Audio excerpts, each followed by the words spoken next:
Hey guys, wanted to do kind of another watch review here. This one I wanted to review the bands that I've been wearing.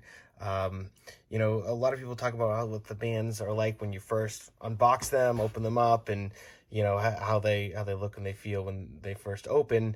But I wanted to try to do something that's more like shows what the bands are like after a couple months worth of use, how they've kind of held up over the time, if there's any problems with them or any kind of issues or anything like that with them. So I guess the first one I'll start with, I've got two SKX watches here. One has had the TST mod done to it, so it makes it look more like a tuna, but it started its life off as an SKX. The other one is an actual SKX unmodified, totally stock, which is what I was wearing. This watch I've only had for a few weeks now. This one I've had for a couple months.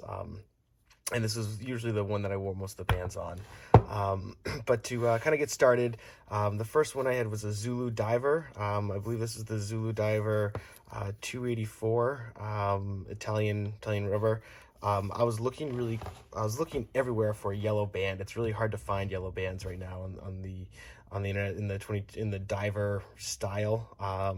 So I came across this. This is the Zulu Diver.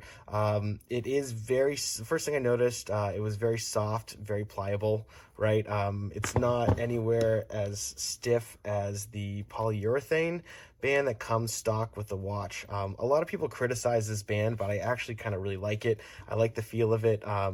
It's kind of stiff in the watch, but I don't know. I just enjoyed the look and the feel of this. This band is very soft, and the biggest criticism that I have of it is that when you put it on, and because it is so soft, sometimes if you've got it on a little bit of a loose setting on your wrist, the watch really floats around a little bit, and it's because the band is just so flexible.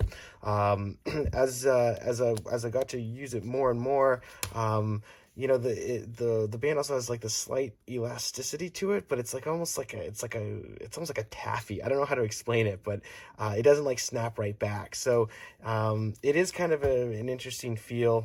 I do kind of wish it was more like a polyurethane kind of feel to it. But that's the review that I'm getting, or that's the review that I'm giving, right? So what it also has, you also get the marks. It's a yellow band, so dirt's going to show up on it a lot, which I kind of expected. I do a lot of DIY projects around the house. I think there's some paint that's on there. Probably just general dirt and that kind of stuff is on the band. Overall, it seems to be holding up pretty well. But like I said, the thing is, I think it's just too soft. It does still have a smell to it. Smells a little bit like vanilla, which is really interesting. This one definitely smelled like vanilla when it came out of the box. It would be really great if it did have some kind of a metal clasp up here. That would, I think, add a lot to the watch band. And I wish that it wasn't such like a taffy feel to it. But overall, I've been wearing this most every day. The other one I want to review here is the Crafter Blue. I actually have a couple of the Crafter Blue. They are the CB10s, the ones that I got. I think the CB10s have the raised lettering here. The CB05s have like two lines that go down the bottom. So this CB10, this one is the red with the blue. I thought this looked absolutely sharp on an SKX. It's definitely kind of has a little bit of a flair to it, but it's also kind of dressy enough that you can wear it like in kind of formal occasions, that kind of stuff. In my opinion, this band is what the Seiko watch, or what the SKX should have come with, right? This is what this watch was supposed to have with it. It's the vulcanized rubber is great. It's got a great feel to it. But after wearing it for a while, I ended up having to, on this metal clasp here, the rubber kept slipping out. I had to bend it a little bit, not a big deal, but I had to pinch it down a little bit to keep the rubber end from falling out of it. I also, after a little bit of wear, I guess you can't really see here, or you can see a little bit like where my clasp is you definitely get some wear that happens down on there. But overall, it's definitely a great band. It's definitely expensive. It's definitely like worth $70, or it's definitely like a $70 band, right? but it definitely still looks and feels really well. And it breaks in pretty well as too. The only issue that I had, I felt like after wearing it a while, the material underneath, it almost starts to like pull at the hairs in your wrist. And sometimes it got a little annoying.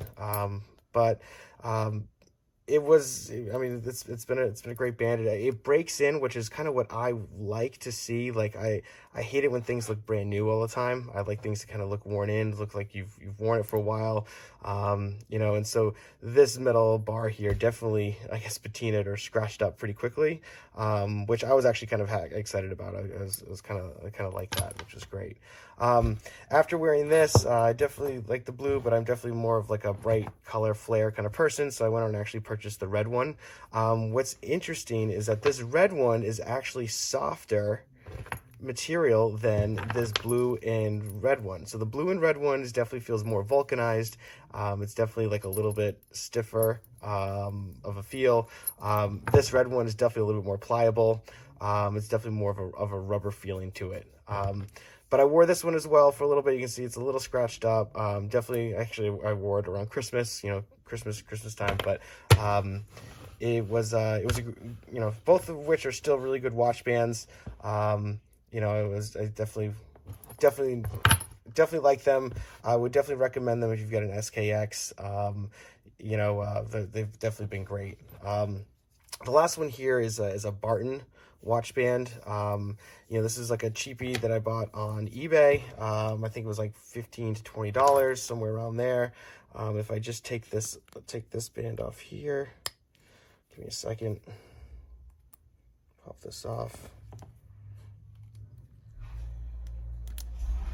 There's one side.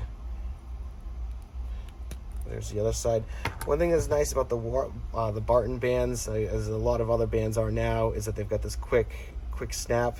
So the quick snap goes right on really quick, obviously. That's the reason why they have it. So if I do this, put this on, snap it on. It's actually hard to do this with the camera. I go click. I've got this other one right here. This on, click, it snaps really fast. You know, I didn't really like this band. I didn't wear it that much. It was too soft, too flimsy. I mean, you can even see how the weight of the watch itself basically just pulls it around, right? There was also no texture on the back of this watch band, and it would just lie flat against your skin, and it would kind of cause you to rash up, like water would get stuck in moisture, get stuck underneath it. I just didn't like the feel of this band at all. The only reason why I wore it was because I couldn't find this other yellow one. And so I was wearing this because I really like the yellow color on it. But overall, you know, I guess you kind of pay for what you get. It's a $20 watch band. It's kind of just a cheap silicone watch band, nothing too crazy or special about it. But overall, I think if I had to, I really do like, I know as much as I kind of criticize the Zulu Diver, I do like this band a lot. These Crafter Blue bands are great, but after a while they do kind of like they do kind of tug and feel a little rough against your skin, but still definitely really cool, really classy bands that really class up this particular brand of watch, or any kind of watch that I think that you are interested in putting it on is definitely going to make a big difference for. So guys, thanks a lot for listening. Have a great day.